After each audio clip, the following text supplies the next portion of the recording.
Welcome to Life with David. I'm David, and today I'm going to continue the Radio Shack speaker rebuild that I started in the previous video. In the last video, I explained a little about audio systems and did a frequency response test of the speakers before I did any modifications.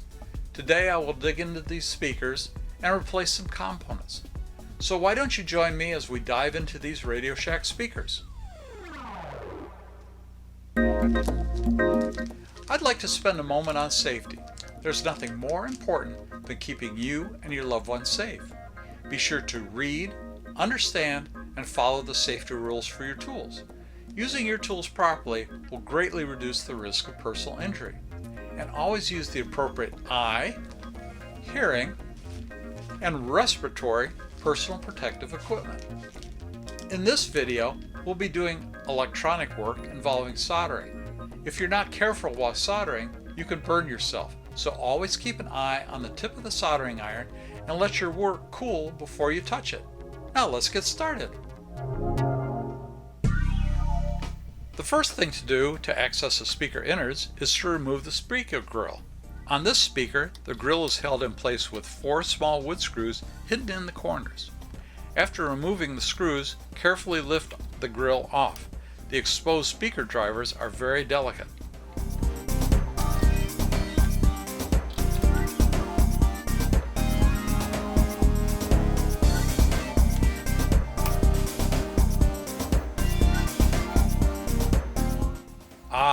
This speaker has 1 woofer and 2 tweeters. The dust cover on one of the tweeters has been pushed in. Kids, and even some adults, love to punch these in. I have found that I can often suck the dust cover back into the original shape by using an appropriately sized pipe that has been smoothed and polished. Gently place the smooth end of the pipe over the dust cover and then suck. We were lucky this time. Sometimes the dust cover is porous and you can't use suction. Then you can try a bit of duct tape to gently pull the dust cover back into place. In order to access the inside of the speaker, we need to remove the woofer. Remove the 4 machine screws that hold the woofer in place. Be very careful of your tools because the speaker cones are very fragile and can be easily damaged.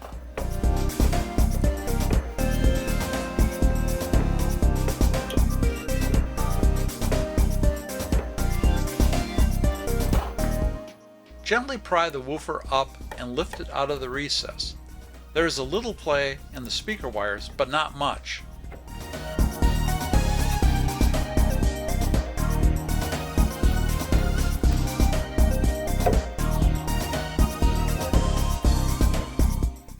I removed the sound absorbing fiberglass at this time to free up the wires just a little more.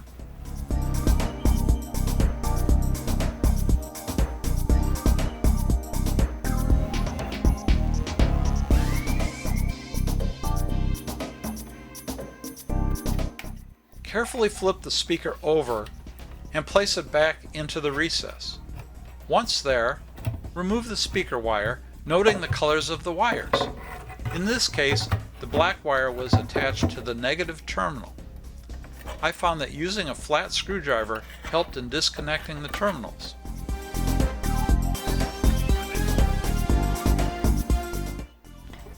After the wires are disconnected, remove the woofer from the recess and place it somewhere safe.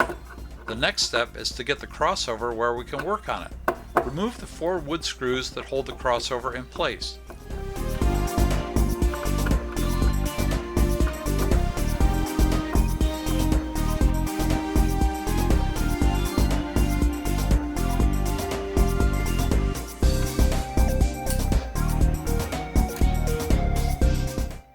Lift the crossover up from the rear of the speaker. A little persuasion might be needed since the original gasket might be stuck. There's just enough wire to get the crossover out of the speaker enclosures. I set mine on top of a board that I put over the woofer hole to make it easier to work on. I also covered the tweeters to prevent any damage.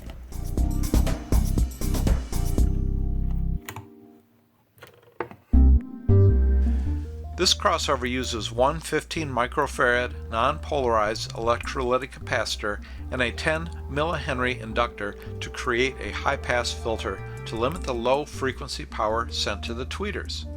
It also includes 2 and 6 ohm resistors and a switch to attenuate the tweeters if desired to match the speaker to the environment.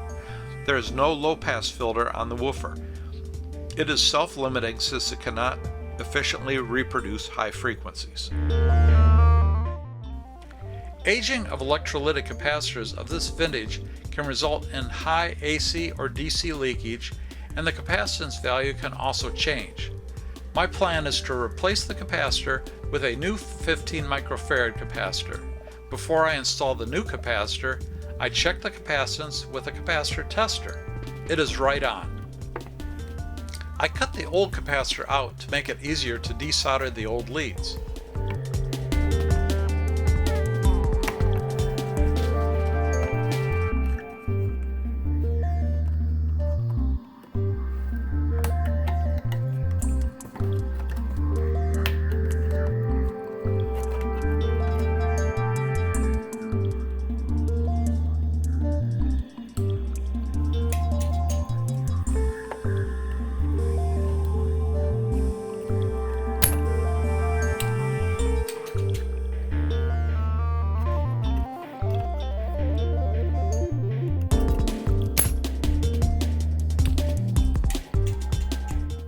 Then I installed the new capacitor and soldered the leads in place. Because this is a non-polarized capacitor, it doesn't matter which way the leads are installed. The old capacitor was rated at 50 volts. As long as the new capacitor is rated for at least 50 volts, we're okay. The new one is rated for 100 volts.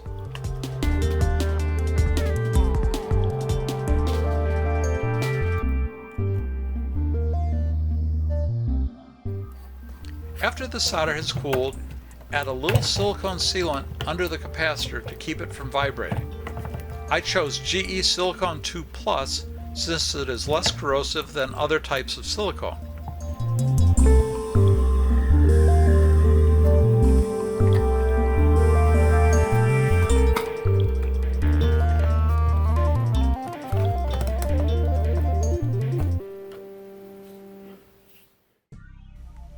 Reinstall the crossover by adding a bead of sealant and reinstalling the 4 wood screws.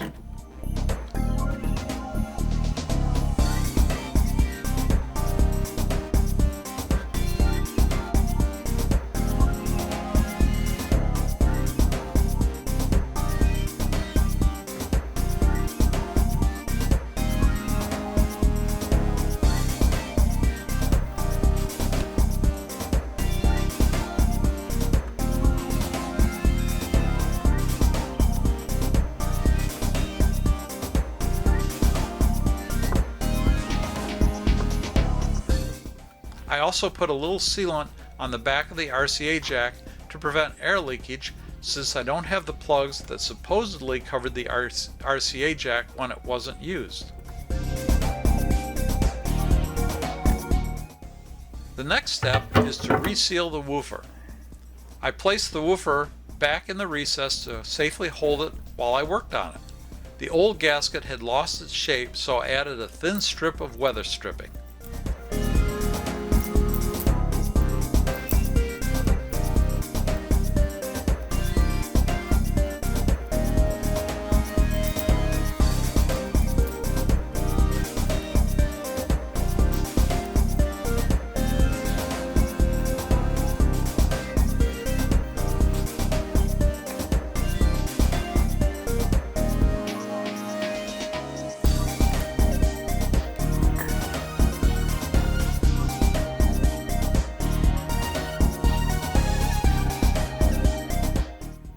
Now, reinstall the sound-absorbing fiberglass. Loosely place the fiberglass back in the enclosure, leaving some space for the woofer. Make sure the woofer wires are free.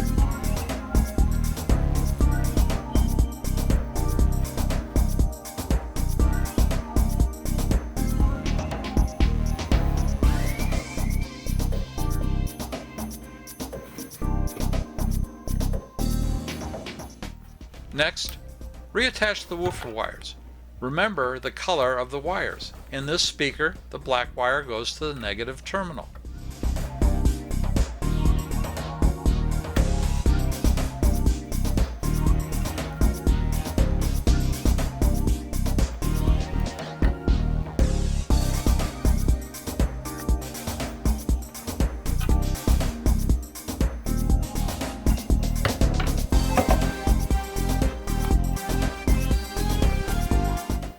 Reinstall the woofer by using the 4 machine screws.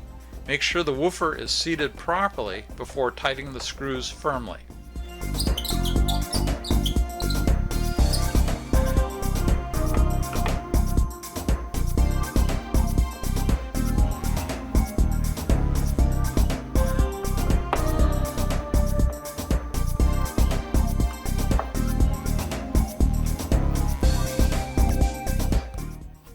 Finally, reinstall the front grille.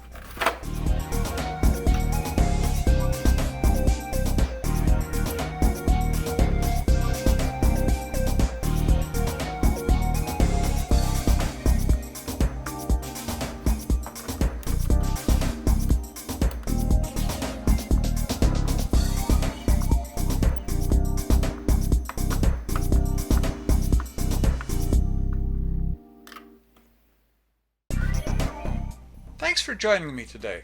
I replaced the capacitor in the crossover, fixed the tweeter dust cap, and renewed the woofer gasket. In my next video, I'll measure the performance of this rebuilt speaker and compare it with the previous performance. If you like this video, please give it a thumbs up.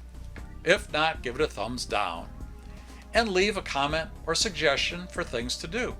I hope to do more of these videos, so please subscribe and click on the bell for notifications of new videos. Let's get together next time for another day in Life with David. See you soon.